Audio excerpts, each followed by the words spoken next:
Mulai kelas kita hari ini. Bapa di surga, kami mengucap syukur untuk kesempatan hari ini. Kami akan masuk dalam mata kuliah eksposisi kitab Kejadian. Kami mohon pertolongan-Mu supaya kami dapat memperoleh pengetahuan yang menolong kami untuk memperbaiki sikap kami dan juga keterampilan kami di dalam kami melayani Tuhan. Kami mengucap syukur untuk kesempatan ini dan kami serahkan semua ke dalam pertolongan-Mu. Dalam nama Tuhan Yesus kami berdoa. Amin. Baik, kemarin kita sudah sampai pasal 3 ayat 3 ya. Dan ada diskusi yang menarik di sana.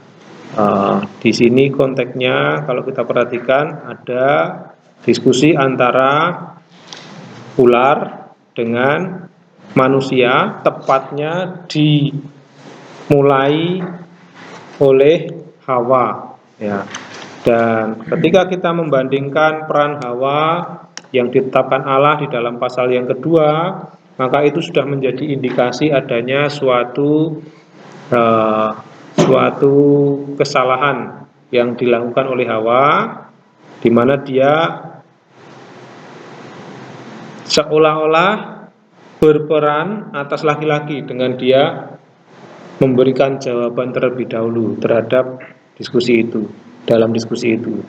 Nah, jadi di sini lalu saut perempuan itu kepada ular itu ya. Nah, ada juga diskusi mengenai figur ular ya, sosok ular itu.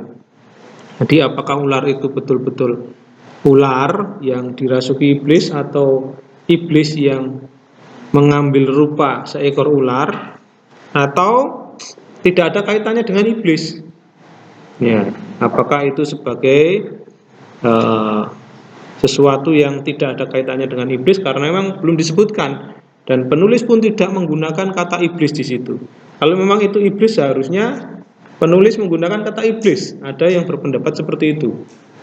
Nah, tetapi kita bisa tahu kaitan ular itu dengan iblis dari teks lain. Masih ingat teks apa yang menjelaskan itu kemarin? Dari kitab lain yang mengatakan ada kaitan antara iblis dengan ular, Wahyu, dan kitab apa? Masih ingat? Di dalam diktat saudara sudah ada itu. Roma ya, itu menyebut ular dan iblis itu sebagai satu kaitan ya. Nah, jadi memang di sini tidak disebutkan iblis secara langsung, tetapi disebutkan ular itu sebagai yang paling cerdik dari segala binatang di darat yang dijadikan oleh Tuhan Allah. Nah, jelas itu menunjukkan hikmat di luar Allah, kecerdikan atau hikmat di luar Allah. Nah, hikmat yang di luar Allah pada akhirnya membuat manusia itu tersesat, membuat manusia itu jatuh dalam dosa. Nah, tapi kita akan lihat kembali ayat yang keempat di dalam teks bahasa Ibrani, ayat yang keempat ya, supaya kita bisa lebih dalam menyimak diskusi itu. Apa yang terjadi dalam diskusi itu? Ayat yang keempat, setelah setelah ular dan Hawa itu berdiskusi mengenai firman Allah. Firman Allah itu berbunyi demikian. Lalu kemudian Hawa menjawab, oh tidak kok, firman Allah berbunyi demikian. Ada yang salah dengan hal itu? Apa yang saudara lihat di dalam diskusi itu? Kemarin kita mendapati, oh Hawa itu menambahkan, betul nggak? Menambahkan firman Allah. Ya, atau mungkin juga mengubah firman Allah. Dengan cara apa? Dia menambahkan kata meraba, padahal tidak ada kata meraba di sana. Ya, tetapi kemarin ada diskusi, loh Pak, wajar dong Hawa itu mengatakan demikian, karena ada indikasi bahwa Hawa itu tidak langsung mendengar firman Tuhan. Mengapa? Karena ada diskusi kemarin, jangan-jangan Hawa itu diciptakan setelah setelah perintah itu diberikan. Jadi perintah itu hanya diberikan kepada Adam, lalu apa? Lalu Hawa mendengar itu dari Adam. Ya, jangan-jangan Adam pun tidak memberitahu atau memberitahunya setengah-setengah. Nah, kalau demikian halnya, berarti Hawa melakukan kesalahan 2 kali. Kenapa? Karena dia tidak mendengar secara langsung dari Allah, tetapi dia berani menyebut langsung firman Tuhan berkata demikian. Kan harusnya apa? Kata Adam, Allah berfirman demikian, kan begitu ya? Dia mengutip langsung tapi enggak sertakan footnote-nya ini. Kalau memang dia mendengar dari Adam. Ya, ini penting ini kalau membuat makalah harus sertakan kutipannya ya, footnote-nya. Ya. Kalau dia mendengar dari Adam seharusnya dia berkata, Adam memberitahu saya bahwa Allah berfirman begini. Tapi dia mengatakan Allah berfirman begini. Berarti dia mendengar langsung dari Allah. Nah, mungkin seperti pandangan Pak Matias kemarin, Pak, bukankah Adam itu dijawabkan lebih dahulu baru kemudian ada perintah atau larangan untuk tidak makan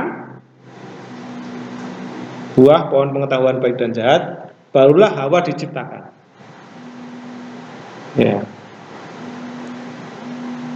Ya, kalau demikian tentu Hawa masih bisa ditolerir kesalahannya.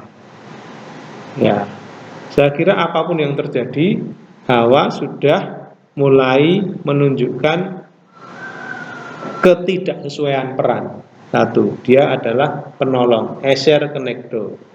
Itu dia. Dan lagi-lagi dia mengikuti apa yang menjadi cara berpikir ular. Perhatikan di ayat yang keempat.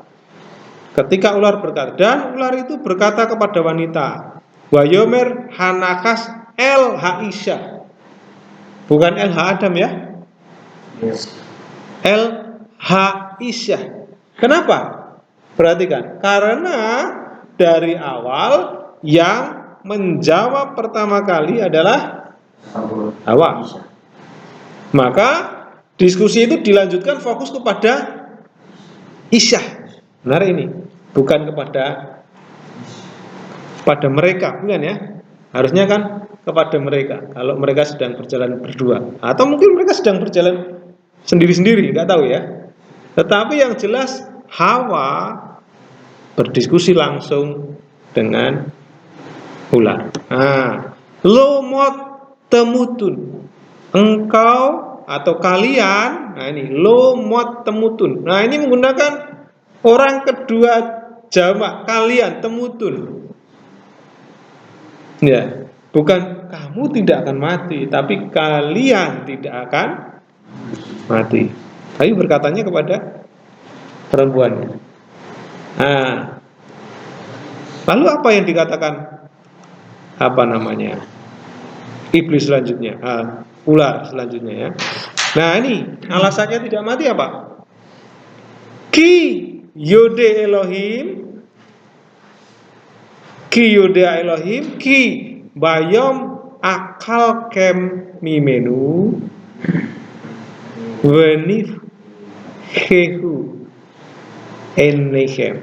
Wah, ini mata kalian akan terbuka atau dibuka, karena ini pasif ya. Ini apa, nifal ya? Ini Pak. Mata kalian akan dibuka dan ya ini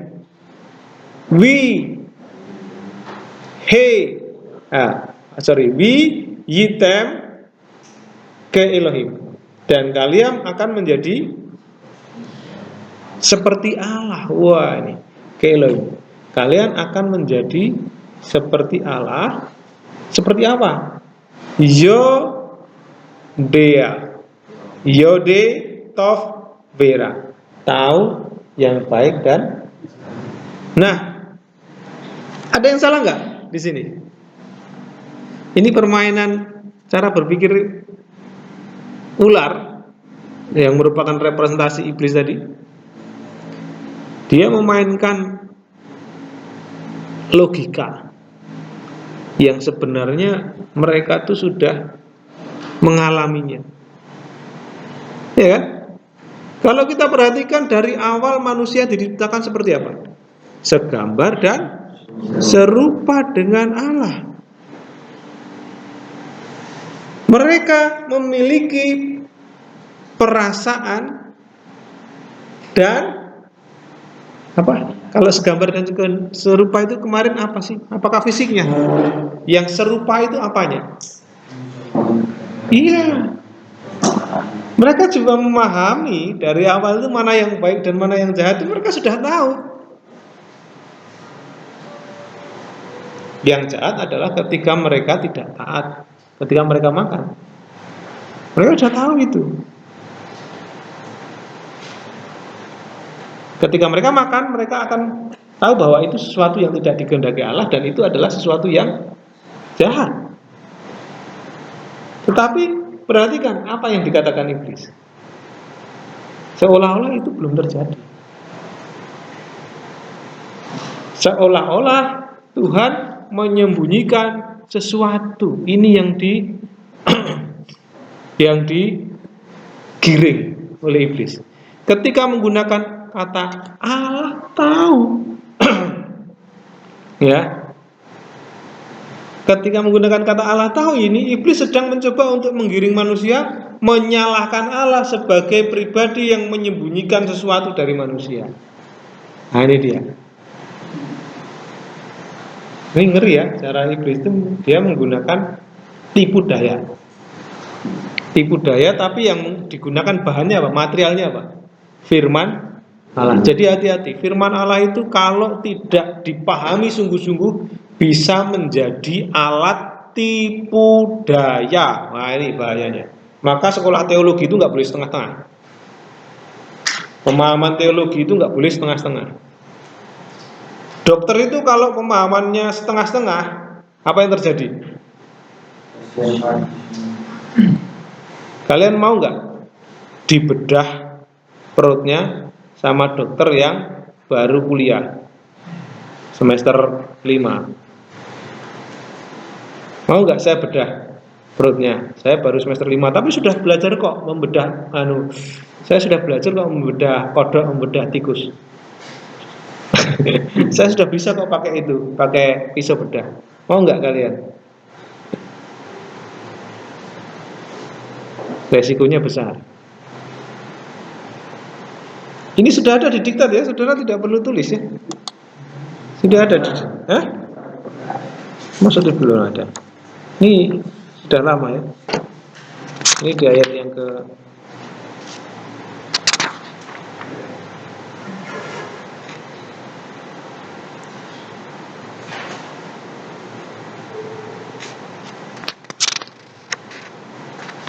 Oh ya, belum ada ya.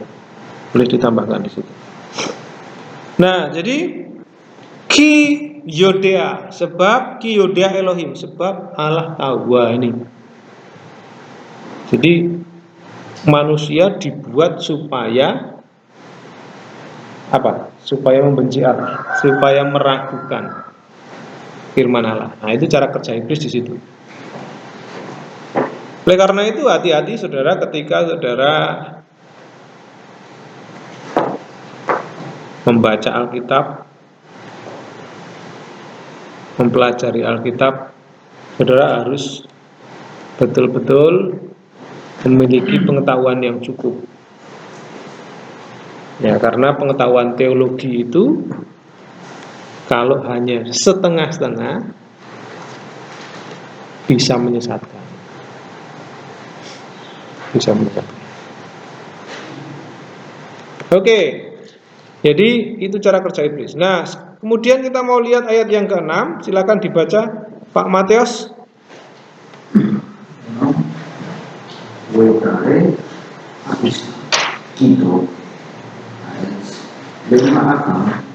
wekika, wekitaan, ku, enim, la enayim, la enaim, wena, wena, ne, men, es, lehas, kil, we, tiga, pero, wetokal, wetoke, gam, le isa, lima, we, iska, iska, Wika, Waika. wa apa nih? Bukan wayikal, wa yokal. Oke, imah wa yokal. Oke, terjemahan. Bahwa pohon itu adalah baik untuk makanan, dan bahwa pohon itu adalah hal yang menarik nikmat, dan pohon yang diinginkan untuk membuat bijaksana, dan dia mengambil dari buahnya, dari wanita itu makan, dan dia wanita itu memberi buah kepada pria dengan, dan dia pria atau suami mati. Oke. Jadi perhatikan, inilah respon yang pada akhirnya dilakukan oleh Hawa setelah tadi mendengar perkataan-perkataan yang diucapkan oleh iblis. Ya. Perhatikan yang saya beri warna kuning di sini. Inilah tindakan-tindakan yang terjadi atau tahapan-tahapan yang terjadi. Mulai dari melihat. Lalu kemudian apa? Ya, merasa pohon itu menarik untuk, ini bagus nih pohonnya nih. Ini mulai karena melihat, lalu kemudian menilai, ini buahnya ini cakep banget nih. Ya, cakep banget. Lalu membuat seperti seolah-olah membuat, ini kayaknya membuat bijaksana ya, memberi hikmat ini.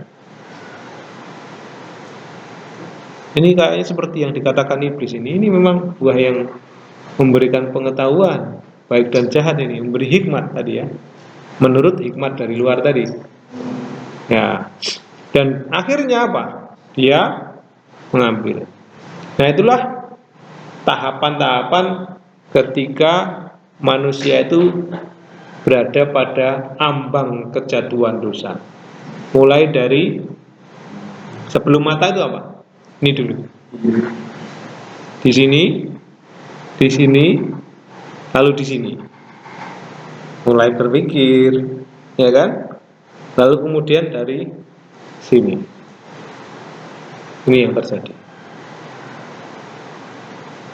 Ya. Jadi perkataan, penglihatan, pikiran, tindakan. Pertanyaannya, Pak, siapa yang menciptakan manusia yang memiliki perkataan? Bisa berkata-kata? Tuhan. Siapa yang beri mata kepada manusia? Tuhan. Siapa yang beri pikiran kepada manusia untuk mempertimbangkan sesuatu? Tuhan juga.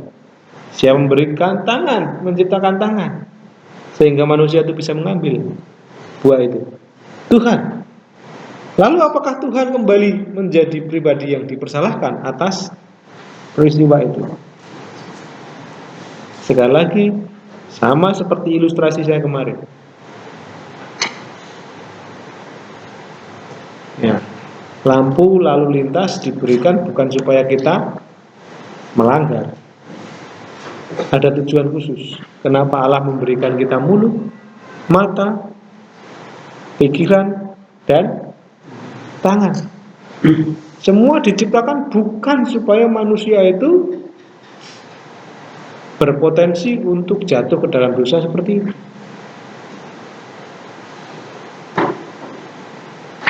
Jadi sekali lagi, Ini adalah tahapan yang dilakukan oleh manusia. Jeski mengatakan ini adalah perubahan yang terjadi dalam diri Hawa. Dia mengalami perubahan. Perasaannya disesatkan dan mengizinkan kebohongan setan memasuki hati. Lalu Hawa mengambil alih peran atas laki-laki. Dari mulai awal sudah mulai mengambil peran atas laki-laki. Nah, oke, Pak Matius, silakan. Dari ayat ini juga menurut saya mulai bingung. Karena sama ini dan kita sebenarnya kita baca dari ayat pertama sampai ayat yang ketiga itu misalnya iblis itu mulai menggoda Adam Hawa. Dan situ Hawa coba memberi perlawanan terhadap iblis. Namun satu hal di sini ayat yang ke-6 di sini itu Hawa itu sudah mengambil peran atas laki-laki. Dia sudah melakukan suatu kesalahan itu mengambil peran. Tapi yang terjadi di sini saat ayat yang ke-6, kenapa pada saat Hawa memberikan buah kepada Adam itu Adam tidak memberikan perlawanan. Kenapa Adam itu tidak mau memberikan perlawanan terhadap Hawa? Karena Hawa sudah memberikan. Sedangkan di ayat sebelumnya itu Hawa coba memberikan perlawanan. Ya. Karena itu perannya Adam sudah diambil atas perempuan itu sehingga laki-laki tidak mau memberikan perlawanan. Itu bagaimana? Oke, saya sedikit mungkin ingin memastikan maksud perlawanan itu apa. Kayak kan di ayat pertama itu ular dia coba menggoda Hawa ini untuk bertanya dengan buah itu. Hawa ini dia memberikan kata-kata, oh Tuhan melarang ini, Tuhan melarang ini. Nah sedangkan di ayat yang ke-6 Hawa diberi kepada Adam.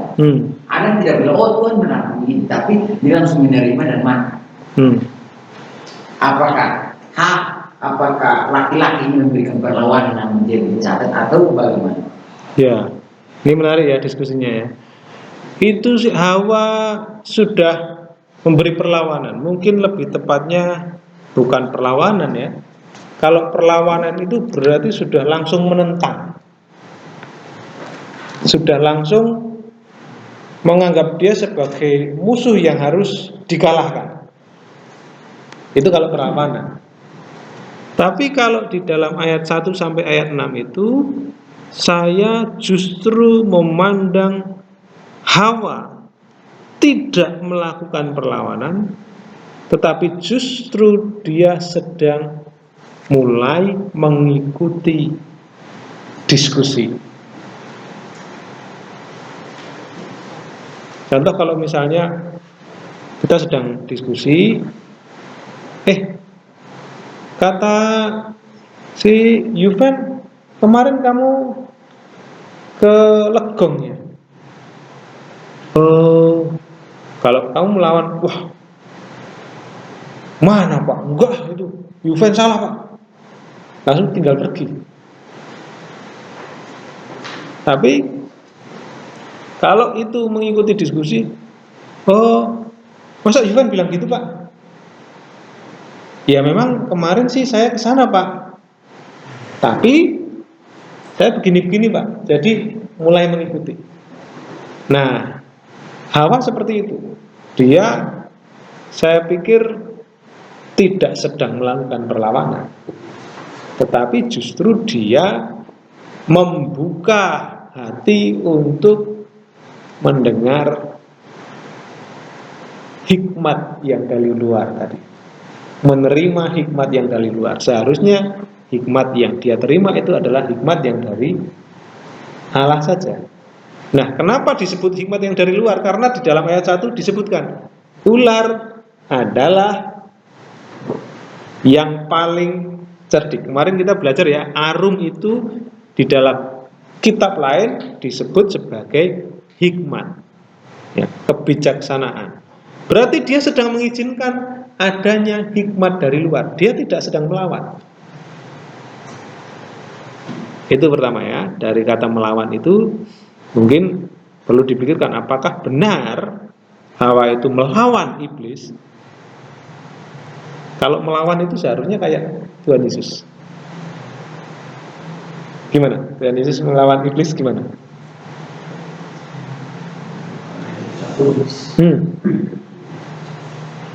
Ada tertulis, dan yang tertulis itu sesuai, betul nggak? Nah, itu melawan. Ada tertulis. Cara kerjanya masih sama. Iblis itu cara kerjanya sama. Mulai dari ketika dia menggoda Adam sampai menggoda Adam yang kedua. Adam yang pertama dan Adam kedua. Manusia pertama dan manusia kedua ya. Itu sama. Dan sampai sekarang pun metodenya masih sama. Nah, pertanyaannya kembali yang kedua, ada diskusi. Kenapa kok pria itu diam saja gitu ya? Kok nerima-nerima saja? Si Adam itu kan jelas-jelas dia mendengar dari Tuhan ya kan, bahwa itu tidak apa namanya? Tidak diperbolehkan. Dilarang, jelas kalau Adam tahu ya. Kalau mungkin Hawa diciptakan setelah firman itu diberikan, ya mungkin dia mendengar dari Adam. Tapi Adam kan tahu ya. Adam kan tahu betul itu. Harusnya dia mengingatkan. Nah, disitulah juga yang namanya kesalahan yang dibuat oleh Adam. Jadi kesalahan itu tidak hanya dibuat oleh Hawa sehingga kita hanya mempersalahkan wanita. Apapun kesalahannya adalah wanita, apapun enggak bisa. Hawa juga berperan atas kejatuhan. Adam juga berperan atas kejatuhan itu. Dia membiarkan perempuan mengambil alih peran. Itu dia. Dia juga membiarkan Hawa tersesat. Bahkan dia juga membiarkan dirinya diberi makanan yang dilarang. Nah, itulah yang terjadi. Jadi Adam pun dipersalahkan, betul. Bukan dia berdiskusi dengan iblis lalu menyampaikan perlawanan seperti Hawa tadi ya. Tapi Hawa yang mengambil peran, lalu dia mengatakan, dia menggunakan firman Allah, tetapi firman Allah yang kemudian dikurangi dan ditambah, ya, dikurangi dan ditambah. Nah, itu dia. Jadi Adam memang termasuk bagian yang bersalah juga. Itu dia. Ada lagi Pak Matias? Oke, terima kasih. Pak Henry mengatakan bahwa, bukan Pak Henry sini ya, bukan Henry Arianto Fotis, tapi Pak Matthew Henry. Kalau Hawa itu dia tidak melihat bahaya pohon itu. Dalam diskusinya dia tidak melihat bahaya pohon itu, tapi dia melihatnya apa? Iya, dia melihat pohon itu baik, kelihatannya baik, menarik untuk di mata. Menarik untuk mata itu artinya enak dilihat. Lalu pohon yang diinginkan untuk buat bijaksana, wah ini kayaknya memang menarik hati ini, gitu. Dan akhirnya mengambil. Jadi dia tidak mengingat bahaya pohon itu.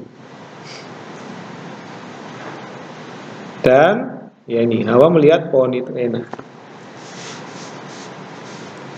Pak, kenapa kok Tuhan juga tidak membuat buah pohon itu bentuknya seperti apa? Seperti sesuatu yang menjijikkan lalu nggak enak dilihat.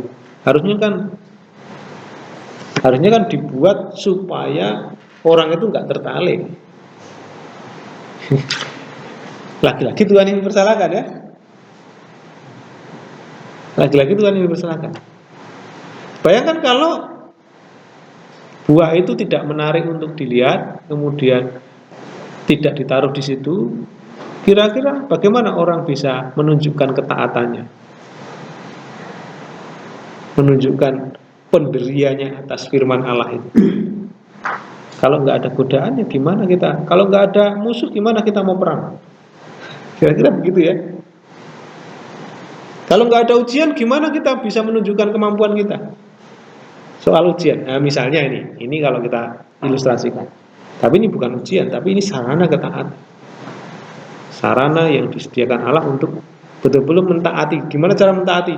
Ketika dia melihat pohon itu, buah itu menarik, dia tetap tidak makan. Itu mentaati.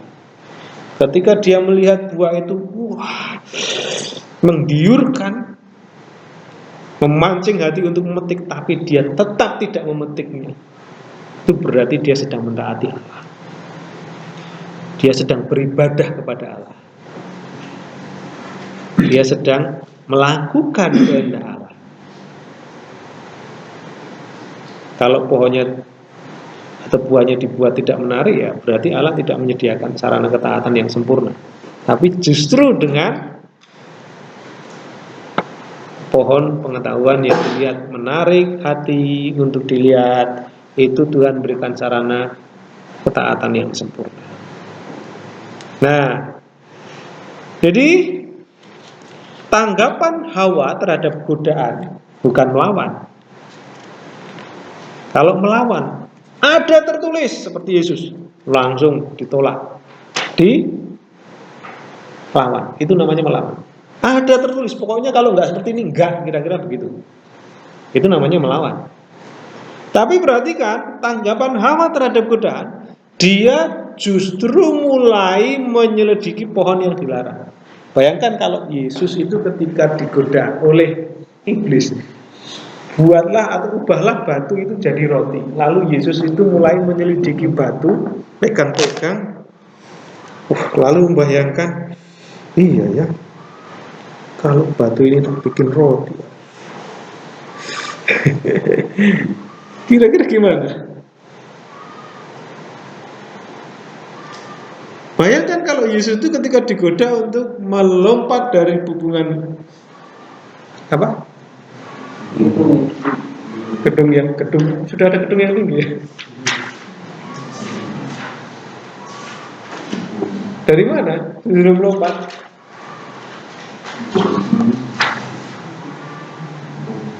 Bukit.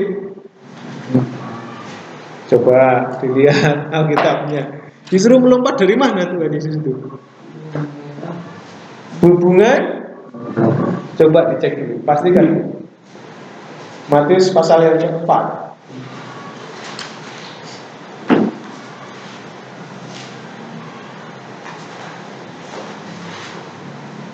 Ada ya?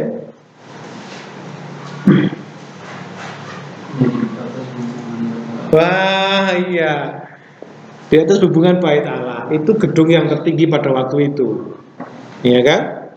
Dan gedung yang berada di tengah-tengah kota, sehingga orang melihat. Banyak orang yang ada di situ dan melihat.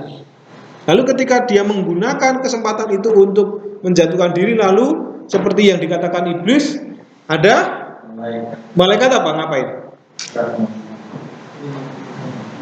Iya, nangkep lah kira-kira. Jadi Yesus tidak jatuh lalu meninggal di situ. Ketika itu terjadi, misalnya Yesus itu menyelidiki apa kata iblis tadi, lalu benar juga ya. Coba seandainya aku lompat, lalu tiba-tiba aku melayang, pasti orang datang-datang, melihat saya, lalu kemudian kok bisa? Kamu siapa? Ya kan? Mungkin saya akan diangkat jadi raja, jadi pemimpin mereka, Mesias politik mereka. Itu kalau Yesus melakukan sama seperti yang Hawa lakukan. Tapi tidak. Yesus melawan. Ada tertulis. Bahkan melawannya yang terakhir apa? Enyahlah engkau. Apa? Enyahlah engkau apa? Hah?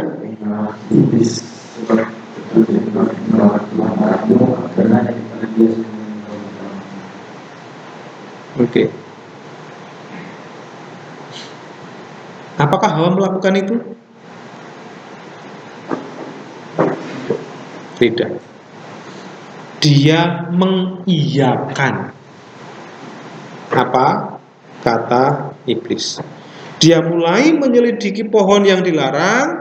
Dia mulai menilai pohon itu, dan penilaiannya apa?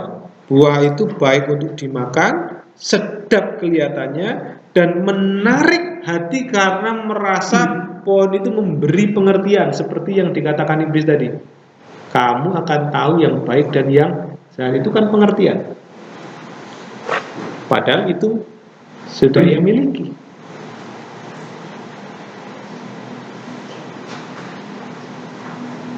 Nah, jadi tahapannya ada perintah Allah, ada godaan iblis, ada tanggapan Hawa, dan ada tindakan yang dilakukan oleh dua orang, berdua, bukan cuma satu. Tapi yang mengambil peran atas tindakan itu siapa? Hawa. Yang mengambil peran adalah Hawa. Jadi dari awal kita tahu perintah Allah apa? Jelas. Iblis menggoda dengan menggunakan perintah Allah tadi. Lalu Hawa menanggapi godaan iblis, bukan melawan godaan iblis, tapi menanggapi godaan iblis. Lalu ada tindakan. Ini yang terjadi bagi manusia juga sekarang. Masih terus terjadi seperti itu. Ada firman Allah, iblis menggoda, lalu manusia tergoda dengan godaan iblis itu, dan pada akhirnya kita jatuh dalam dosa. Hal yang sama terjadi terus-menerus hingga kini. Oleh karena itulah peran saudara sangat penting untuk betul-betul menjaga umat Tuhan memahami firman Allah secara benar. Tidak dicampur dengan tradisi-tradisi, tidak ditambahi dengan filsafat-filsafat yang tidak sesuai dengan ajaran Alkitab, tetapi kita menjaga kemurnian firman Allah, sola scriptura. Karena kejatuhan manusia dalam dosa bukan karena mereka tidak tahu firman Tuhan, tetapi karena firman Tuhan itu disalahpahami.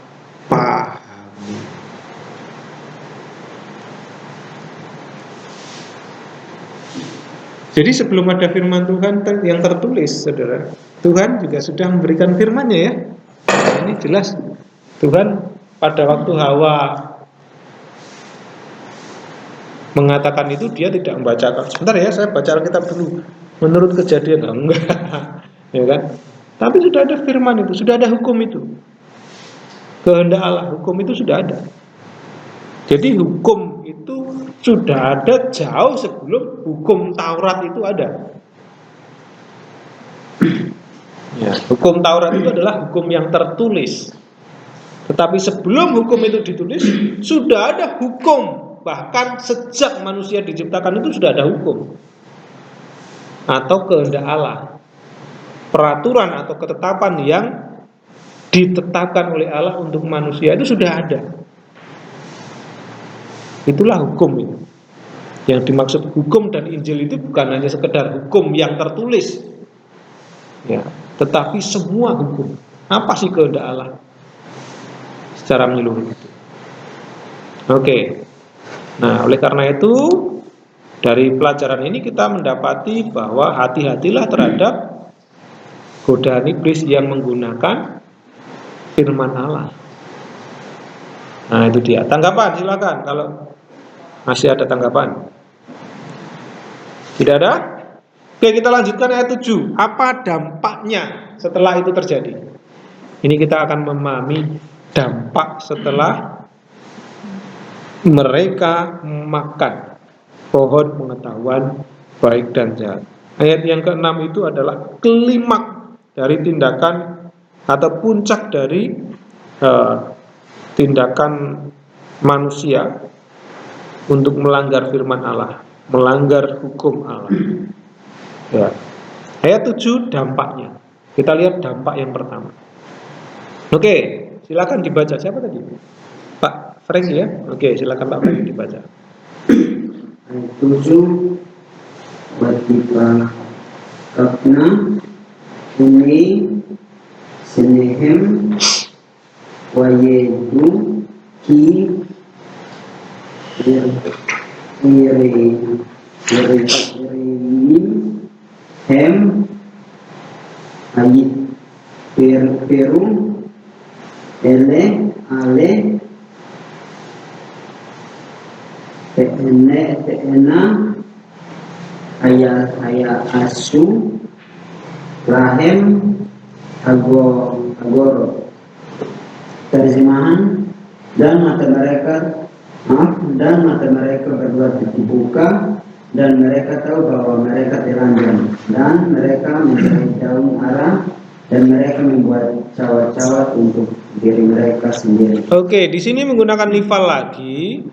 Watipakahna, terbukalah atau dibuka, dan terbukalah kalau dalam bahasa Indonesia boleh ya di sini ya.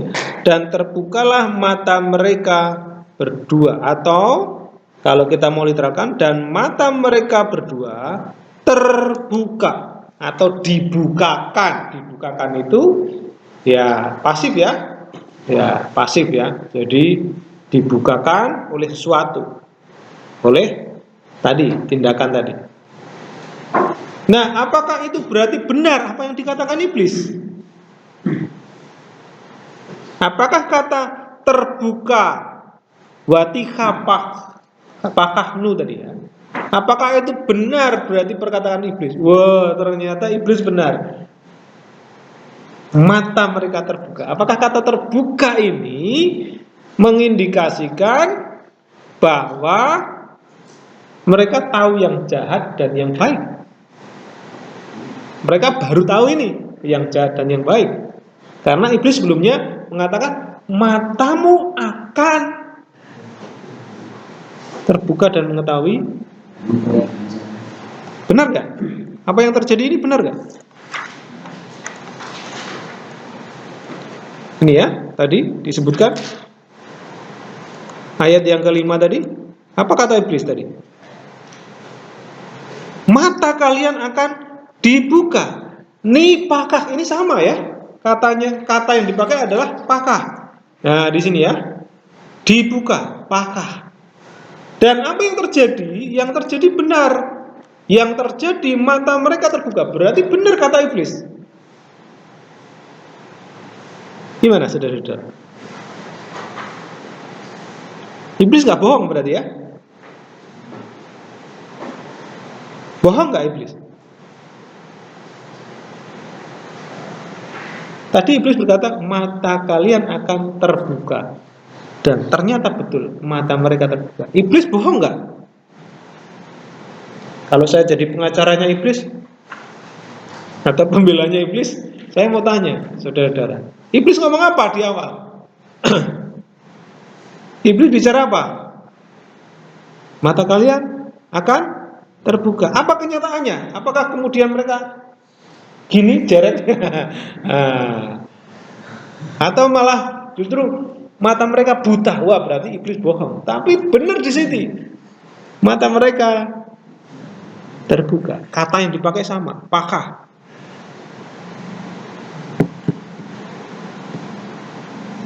Gimana saudara-saudara? Iblis bohong nggak?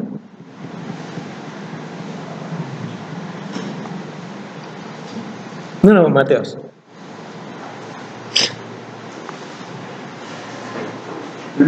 Benar ya? Iblis nggak ada dusta-dustanya, nggak bohong.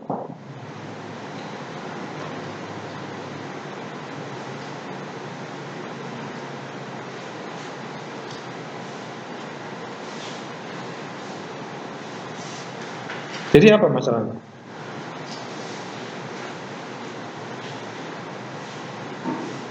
Masalahnya di ayat yang berikutnya, di kata-kata yang berikutnya, lihat sih. Dan mereka tahu bahwa mereka telanjang. Harumim ya. Herumim.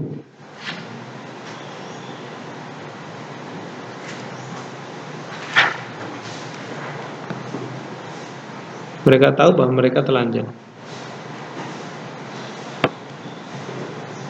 Kata telanjang itu sudah kita pernah dengar sebelumnya ya. Di mana itu?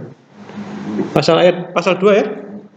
Pasal 2. Mereka sudah telanjang dari awal sebenarnya. Betul nggak? Tapi kok seperti saya telanjang nih. Kaget begitu ya. Atau mungkin bukan begitu, tapi begitu mereka tahu, hah? Begitu ya. Kenapa nggak dari semula begini ya? Apakah itu yang disebut sebagai mata kalian dibuka? Apa salahnya?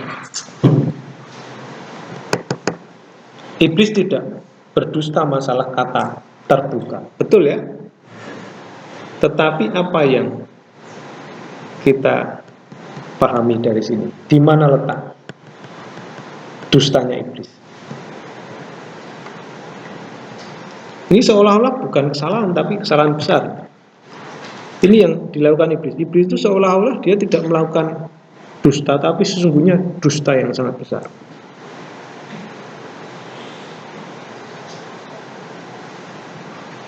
Matamu akan dibukakan dan kamu akan menjadi seperti Allah, tahu yang baik dan yang jahat. Ternyata benar, ketika sudah makan, ternyata telanjang kita nih. Wah, nggak baik ini. Berarti iblisnya salah dong. Kesalahan iblis adalah membuat itu seolah-olah menjadi sesuatu yang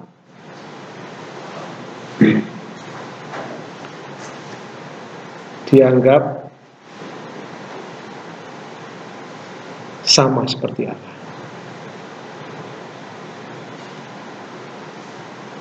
Ketika mereka tahu yang baik dan yang jahat itu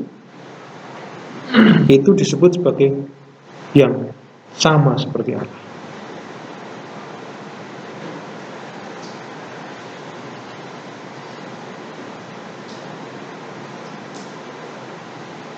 Orang kan pengennya tidak cukup menjadi dirinya sendiri, pengennya lebih. Itu manusia itu seperti itu.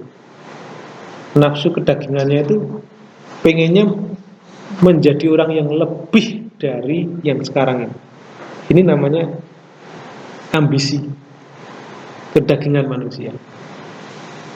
Saya maunya nggak hanya seperti ini, saya maunya lebih. Nah, ketika iblis mengatakan kamu akan menjadi seperti Allah, tahu yang baik dan yang jahat, matamu akan dibukakan. Orang yang memiliki kedagingan tadi, keinginan untuk menjadi lebih dari yang sekarang, wah, boleh juga itu tawaran itu, boleh juga itu ya.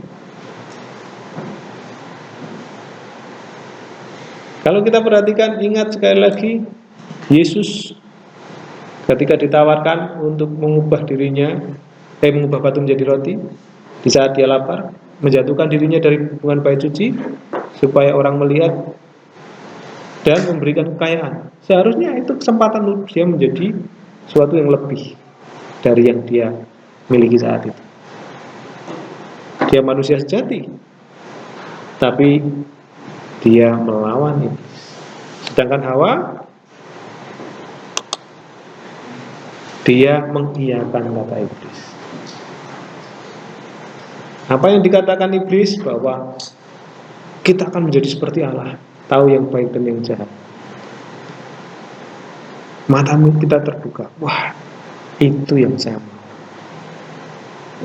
Iblis menggiring mereka untuk melakukan firman. Dan akhirnya mata mereka dibuka. Dalam pengertian dibuka itu apa? Kata terbuka ini artinya apa? Bukan kemudian tahu segalanya. Tidak. Kalau iblis kan dengan kata-kata matamu akan terbuka, berarti seolah-olah kita akan tahu segalanya ya. Seolah-olah kita akan maha tahu. Seperti Allah. Tapi di sini yang dimaksud mata mereka terbuka adalah adanya perubahan dalam diri mereka yang mengakibatkan mereka mempunyai kesadaran baru. Kesadaran baru yang apa? Mereka tahu bahwa mereka telanjang. Artinya persepsinya atau cara pandangnya berubah, itu yang dimaksud terbuka. Bukan mereka tahu segalanya, bukan. Tapi cara pandangnya berubah.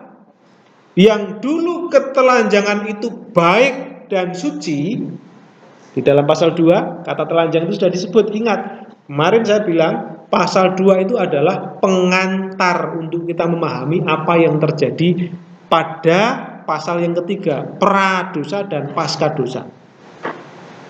Kalau tidak ada kata telanjang di pasal yang kedua, kita nggak tahu ini. Loh, emang sebelumnya bagaimana? Ya kan? Sebelumnya sudah jelaskan mereka telanjang tapi tidak malu. Artinya ketelanjangan itu sesuatu yang baik, yang suci. Bukan sesuatu yang harus ditutup-tutupi. Tetapi ketika mereka jatuh dalam dosa, mereka terbuka, bukan tahu segalanya tapi memiliki persepsi yang berubah, di mana ketelanjangan yang dulu baik dan suci, sekarang ketelanjangan itu menjadi sesuatu yang memalukan. Itu dia. Malu terhadap sesama, dan mulai saat itu hubungan antar manusia itu berubah. Kamu laki-laki, saya perempuan, malu kita, ya kan? Hubungan manusia berubah. Padahal sebelum itu terjadi mereka biasa-biasa saja. Dan perhatikan, mereka membuat cawat. Apa itu maksudnya? Manusia tidak lagi terbuka, tetapi mulai menyembunyikan diri dari orang lain. Mulai menutupi hal yang dianggap memalukan itu. Pak, kenapa kok nggak langsung mati? Itu yang harusnya ditanyakan ya. Karena sebelumnya dijelaskan mut tamut, kamu pasti mati. Apakah itu tidak terjadi? Mut tamut itu kamu pasti mati ya. Bukan kamu seketika itu mati. Mati itu bisa mati jasmani, bisa mati rohani. Kalau mati rohani pasti mati, sudah mati rohani. Mati jasmaninya kan? Tunggu dulu. Karena Allah memberikan kesempatan. Nah itu, belas kasihan Allah dinyatakan. Nanti kita akan lihat. Nah, kita lihat Jiske. Jiske itu mengamati apa yang dikatakan oleh iblis tadi atau setan tadi itu sebagai dusta. Janji setan itu adalah dusta. Jadi kalau tadi disebutkan matamu akan terbuka dan engkau akan menjadi seperti Allah, tahu yang baik dan yang jahat, kelihatannya enak, kelihatannya wah menjanjikan, tapi itu adalah PHP, pengharapan palsu atau sesuatu yang dusta. Kebaikan telah hilang dalam diri mereka. Kalau tadi Allah melihat ketelanjangan, semua itu baik, tapi kebaikan telah hilang. Malu itu artinya tidak menguasai dorongan seksual.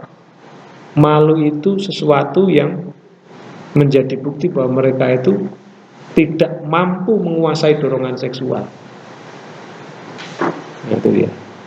Kalau Pak Hendy mengatakan bahwa perasaan bersalah itu menguasai mereka. Nah, lalu ketika bertemu dengan kata mata, ini maknanya bukan mata jasmani ya. Ini menurut Pak Henry. Ya, tetapi di situ jelas ini menunjukkan mata mereka terbuka itu cara pandangnya.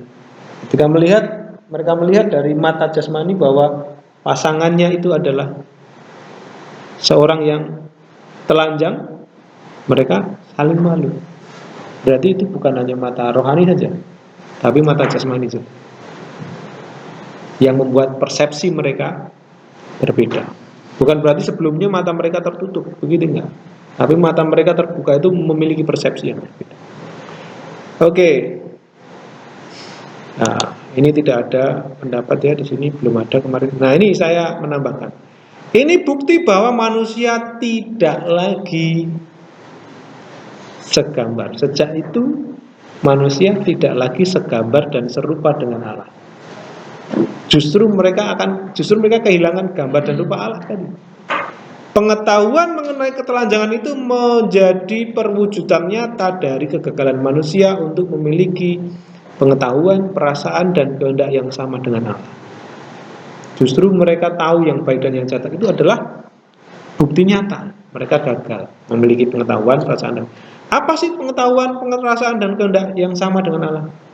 Kehendaknya adalah kehendak yang sempurna, pengetahuannya adalah pengetahuan yang sempurna, perasaannya adalah perasaan yang sempurna. Itu milik Allah.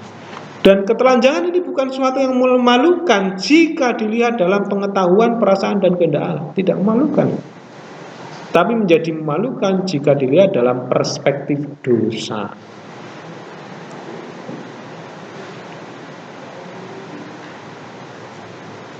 Maka kalau kita sekarang sudah tinggal dalam dosa lalu melihat ketelanjangan, itu justru kita merasa itu sesuatu yang memalukan.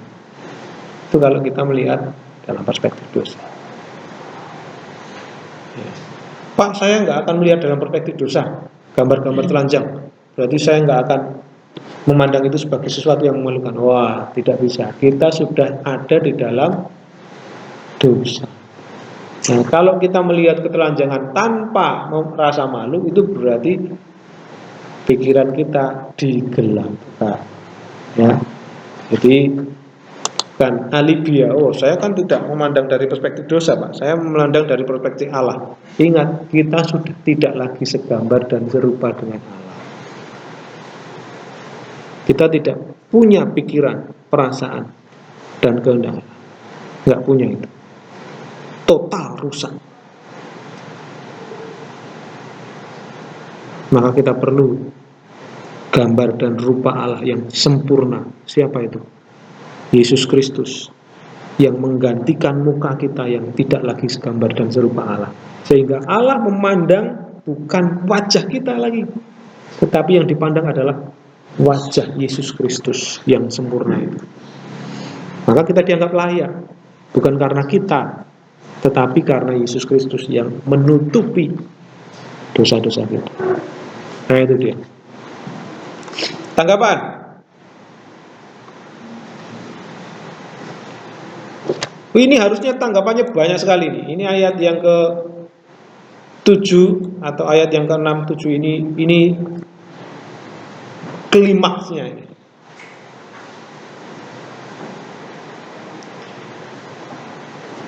Kalau tidak ada, saya mau bertanya. Kenapa ayat 7 ini ketika mereka seketika jatuh dalam dosa, kenapa kok yang disebutkan pertama kali adalah mereka tahu bahwa mereka telanjang dan mereka menjahit daun ara dan membuat cawat-cawat untuk diri mereka sendiri? Kenapa kok bukan sejak peristiwa itu guntur menggelegar, gempa bumi terjadi, atau tangan mereka tiba-tiba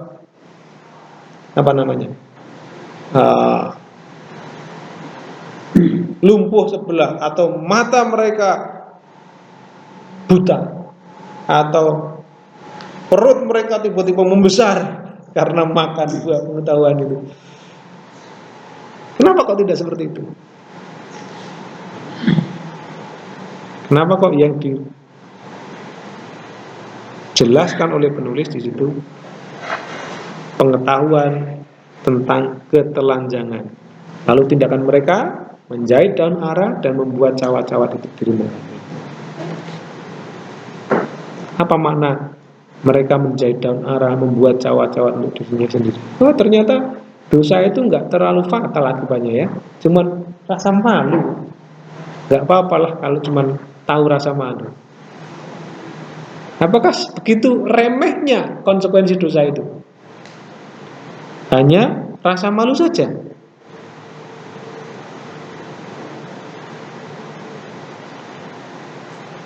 Harusnya kan lebih mengerikan ya. Sejak mereka makan itu, seketika itu juga meledaklah perut mereka. Wah, itu kan lebih ngeri. Atau muntah-muntahlah mereka, muntah darah. Atau mungkin pecahlah kepala mereka. Wah, itu lebih ngeri itu. Ternyata cuma malu saja. Kenapa tidak sebegitu mengerikan? Silakan berpendapat.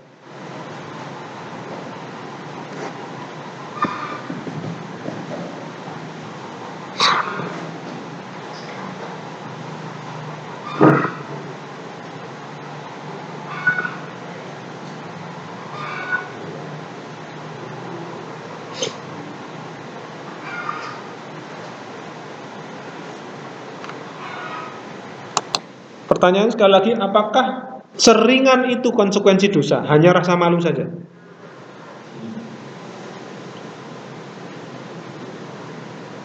Yang terjadi pertama kali mereka terbuka dan rasa malu.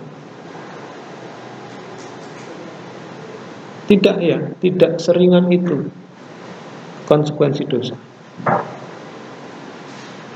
Tetapi dari sini kita tahu ada upaya yang dilakukan oleh manusia untuk menutupi rasa malu. Yaitu apa? Menjahit daun ara, membuat cawat-cawat untuk diri mereka sendiri. Ini upaya manusia yang sebenarnya mereka nggak perlu mengupayakan itu. Artinya apa? Ada sesuatu yang harus diupayakan sendiri untuk menutupi pelanggaran.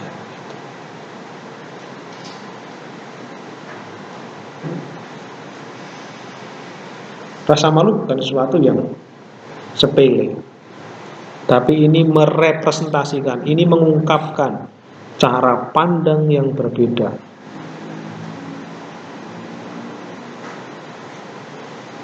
Bahkan ini sesuatu yang sama sekali menunjukkan ketidaksesuaian dengan gambar dan rupa Allah. Ini penulis tidak mengatakan gambar dan rupa Allah itu hilang. Secara langsung tidak begitu, tapi dibuat sebagai sebuah narasi. Mereka malu, membuat cawat dan menutupi, ya kan? Ini sebenarnya menunjukkan bahwa keserupaan dengan Allah itu sedang hilang. Mereka sama sekali kehilangan kemuliaan Allah. Ini kalau Paulus menyebut ya, semua manusia telah berbuat dosa dan telah kehilangan kemuliaan Allah. Ini yang dimaksud sebagai mata mereka terbuka dan mendapati mereka telanjang. Kehilangan kemuliaan Allah. Saya kira itu bukan suatu yang sepele. Oke, Pak Mateo, silakan.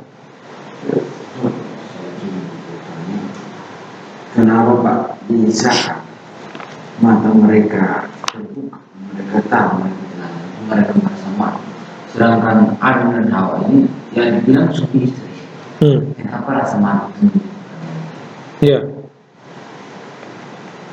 silakan. Ada yang mau memberikan jawaban? Mereka itu suami istri, sudah menikah ya, sudah diberkati Tuhan, betul? Nggak ada orang lain. Cuma monyet yang melihat mereka, harimau, binatang-binatang ya. Belum ada manusia lain. Tapi kenapa mereka rasa malu?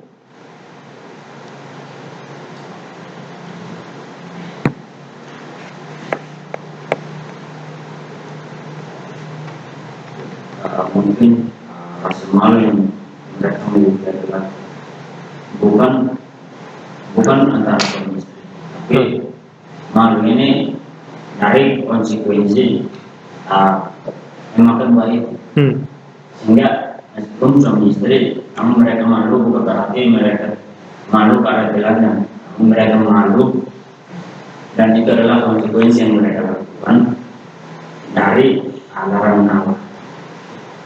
Oke. Rasa malu itu ada, dan suami istri, saya rasa mereka sendiri pasti tidak akan malu. Dan itu adalah sudah disahkan oleh Tuhan. Ketelanjangan itu bukan suami melihat istri atau istri melihat suami kalau malu, tapi malu itu dari konsekuensi dari ketaatan mereka. Oke, ada yang lain? Kenapa suami istri kok malu? Nggak ada orang lain pun malu.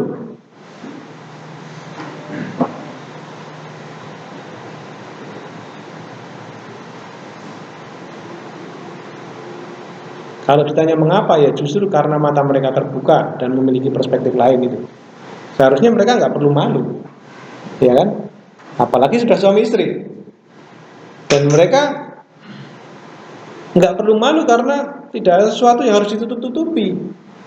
Tapi karena dosa, karena mereka melanggar apa yang ditetapkan oleh Allah, akhirnya mereka mendapati diri mereka memalukan. Contoh, kalau misalnya kamu itu pakai kaos kaki yang berbeda, yang pakai kamu loh, yang malu siapa? Dirimu sendiri. Kenapa? Karena ada sesuatu yang salah dengan dirimu. Yang merasa salah siapa? Kita sendiri kan? Padahal orang diam aja. Orang diam aja. Mau kamu pakai kaos kaki satu, tinggi sebelah atau beda warna, mungkin orang nggak akan tahu karena tertutupi dengan celana. Tapi karena saudara merasa ada sesuatu yang salah, maka saudara sendiri merasa malu, lalu mulai coba begini, kakinya ditutup-tutupi supaya tidak kelihatan. Betul nggak? Jadi malu itu datang dari diri sendiri karena ada yang dirasa salah dalam dirinya. Jadi Adam dan Hawa bukan perkara suami istri, tetapi karena dia merasa ada sesuatu yang salah dalam dirinya. Yang salah apa? Dia tidak pakai baju, dia tidak pakai sesuatu untuk menutupi dirinya, dan itu dianggapnya salah. Padahal sebelum itu terjadi, hal itu tidak masalah. Itu suci. Itu sesuatu yang tidak perlu ditutup-tutupi. Tetapi karena dosa tadi, mereka menganggap dirinya ada sesuatu yang salah. Bukan masalah itu suami istri atau tidak dilihat orang lain. Saudara kalau pakai pakai baju singlet atau misalnya cuma pakai celana pendek saja, nggak ada orang pun lewat kamar mandi pasti begini-begini ya, ya kan? Karena nggak ada orang. Kecuali kalau itu sudah ndablek ya, sudah ndablek ya. Itu kalau sudah, iya, itu namanya ndablek. Bengal, ndablek itu bengal. Bengal. Jadi rasa malu sekali lagi adalah sesuatu yang ada dalam dirinya karena merasa ada sesuatu yang salah dalam dirinya. Jadi ini bukti bahwa manusia itu merasa bersalah. Ayat 7 itu jelas bukti bahwa manusia itu merasa bersalah. Ya. Kenapa kok tidak nangis-nangis, Pak? Kalau merasa bersalah kan nangis-nangis. Itu manusia masa kini ya. Tapi penulis menjelaskan di situ mata mereka berdua terbuka, mereka merasa telanjang dan itu membuktikan mereka itu ada sesuatu yang salah dalam dirinya. Ada sesuatu yang keliru, ada sesuatu yang harus ditutupi, kesalahan yang harus ditutupi. Dan usaha mereka adalah menutupi kesalahan itu dengan tindakan, ya pakai daun ara, pakai ya itu. Menarik. Nah lalu apa lagi yang kemudian dirasakan tadi ketika yang pertama mereka merasa ada sesuatu yang harus ditutupi. Yang kedua kita lihat di ayat yang ke-8. Silakan dibaca Pak Dani. 8 Waismeu et Kol Adonai Elohim Mit halak bagan leruah hayom ui kabe adam wa istu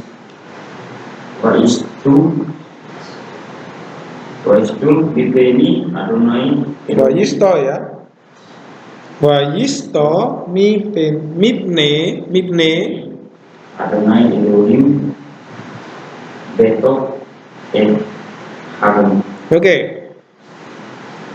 Ini usaha yang dilakukan manusia untuk menutupi kesalahan atau menutupi sesuatu yang dianggap salah tadi. Apa? Ketika mereka mendengar suara atau bunyi suara Tuhan Allah berjalan dalam taman. Nah ini gaya bahasa apa? Ingat? Gaya bahasa antropomorfisme. Seolah-olah Tuhan ditampilkan seperti seorang manusia yang berjalan, ya kan? Di taman. Ini gaya bahasa antropomorfisme untuk menunjukkan kehadiran Tuhan atas mereka, untuk menunjukkan perjumpaan Tuhan atas mereka. Ingat sekali lagi, tujuan penciptaan Allah dilihat dari sini. Allah itu ingin menyediakan tempat tinggal bagi manusia untuk tinggal di situ dan bersekutu dengan Tuhan, berinteraksi dengan Tuhan, bersama-sama dengan Tuhan. Dan ternyata benar, Allah berjalan dalam taman ini merepresentasikan kehadiran Allah yang biasanya bersekutu bersama mereka. Nah ini dia. Jadi bukan sidak ya. Ini bukan sidak. Ini hal biasa yang istilahnya yang ditunjukkan Allah ketika bersekutu dengan manusia, dia bersama-sama dengan manusia. Dan ketika itu terjadi, diwujudkan dengan antropomorfisme. Allah seolah-olah berjalan dalam taman itu. Dan apa yang terjadi? Apa yang terjadi? Lihat. Laki-laki itu apa ini? Menyembunyikan hak Adam. Apa yang di sana dikatakan? Wayid KB, menyembunyikan dirinya dan istrinya. Wa isto, Adam dan istrinya menyembunyikan diri mipne Adonai Elohim, dari hadapan Allah. Apa yang salah? Sebelumnya apakah mereka harus bersembunyi? Mereka bersekutu dengan Allah.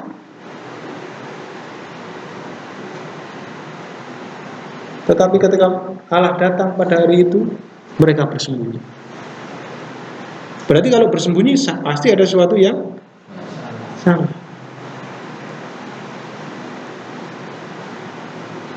Ada sesuatu yang harus ditutupi. Tadi usahanya adalah menutupi dirinya. Lalu yang kedua, nggak cukup. Dia harus bersembunyi di hadapan Allah. Bersembunyinya di mana? Di tengah pohon aman itu. Perhatikan, pohon yang seharusnya dipakai untuk makanan, untuk menghasilkan buah yang dimakan, untuk pohon kehidupan yang buat mereka hidup kekal, ya kan, untuk sarana ketaatan. Tapi sekarang dipakai oleh manusia menjadi apa? Tempat persembunyian. Apakah sudah sesuai dengan apa yang Allah kehendaki? Tidak. Manusia gagal menggunakan ciptaan yang sudah disediakan. Dia menggunakan pohon untuk tempat bersembunyi. Jelas kita tahu tujuan penciptaan itu terjalinnya hubungan persekutuan antara Allah dan manusia. Ya, jadi persekutuan tadi diantropomorfiskan, ya, diumpamakan seperti manusia yang berjalan, seperti orang manusia yang sedang berjalan lalu mengunjungi manusia. Allah itu seperti orang yang berjalan mengunjungi manusia. Nah, jadi saudara, reaksi manusia yang sudah jatuh dalam dosa, takut, malu, merasa bersalah, dan merasa tidak layak. Maka inilah yang kita gunakan sebagai manusia berdosa masa kini, ya. Bukan menutupi dosa seperti yang dilakukan oleh Adam. Tapi apa? Seharusnya kita mengakui dosa kita. Kita tidak lagi mau melakukan seperti yang Adam lakukan, menyembunyikan dosa-dosa kita dengan sesuatu yang apa? Yang baik, ya. Ada nggak orang yang menutupi dosa dengan perbuatan baik? Ada nggak? Sekali lagi, ada nggak orang yang menutupi dosa dengan melakukan sesuatu yang baik?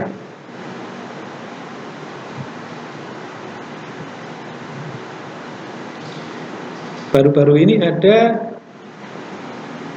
orang yang korupsi dan cuci uangnya dengan itu loh, yang kemarin di bakar siapa? Itu dosa, tetapi ditutupi dengan perbuatan yang seolah-olah baik, bukan mengakuinya. Lalu ketika saya bayangkan ketika dia menyumbangkan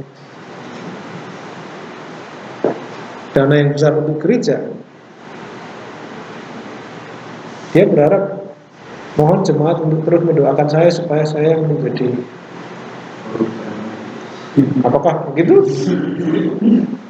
Apakah dia akan jujur berkata, Pak, ini dana yang saya berikan kepada gereja ini adalah hasil korupsi saya? Apakah begitu? Tidak. Dia pasti akan berkata, ini adalah berkat Tuhan yang diberikan melalui saya bagi jemaat ini. Maka silakan saudara doakan saya supaya saya terus sehat dan bisa berkarya bagi pekerjaan Tuhan.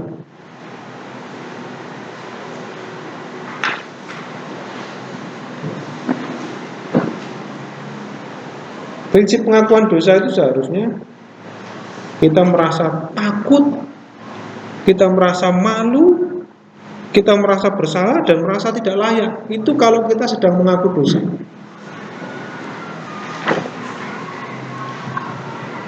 Tapi kalau kita mengaku dosa sambil senyum-senyum, sambil colek-colek kanan kiri, nah itu sedang tidak mengaku dosa. Sebentar ya, mari. Sudah sama.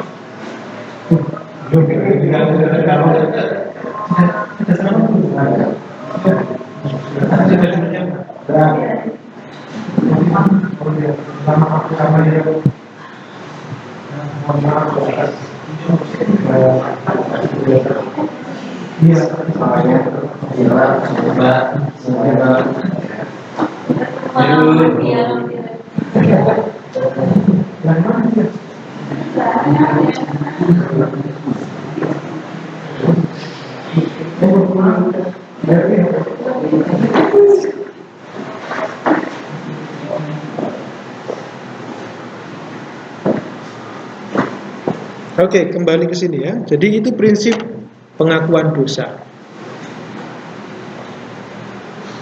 Prinsip pengakuan dosa menjadi dasar kita untuk kita beribadah setiap kali kita beribadah kepada Allah. Maka saudara ketika nanti menjadi seorang liturgos ya, memimpin liturgi dan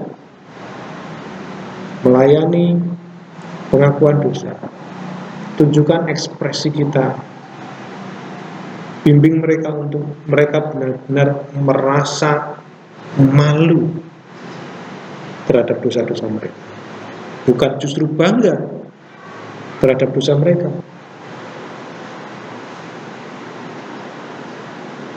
Bimbing mereka supaya mereka itu benar-benar merasa bersalah atas dosa-dosa yang mereka lakukan. Dan akui itu ya. Nah, Henry mengatakan ketakutan itu disebabkan karena kehadiran Allah sebagai hakim. Nah, ini menarik. Jadi Allah datang itu sudah tahu bahwa manusia itu melakukan dosa, lalu dia datang sebagai hakim. Sehingga manusia itu sudah seperti kedatangan siapa? Kedatangan Pak Polisi. Nah gitu ya. Wah ini kena kau ya kan. Tetapi terus terang saya kurang sepakat dengan hal itu, karena kehadiran Tuhan itu justru membuktikan suatu persekutuan yang terjalin antara Tuhan dengan manusia, dan itu biasa terjadi. Ketika dia mendatangi manusia untuk bersekutu dengan manusia, bukan berarti dia tidak tahu. Dia pasti tahu, Allah itu Maha tahu.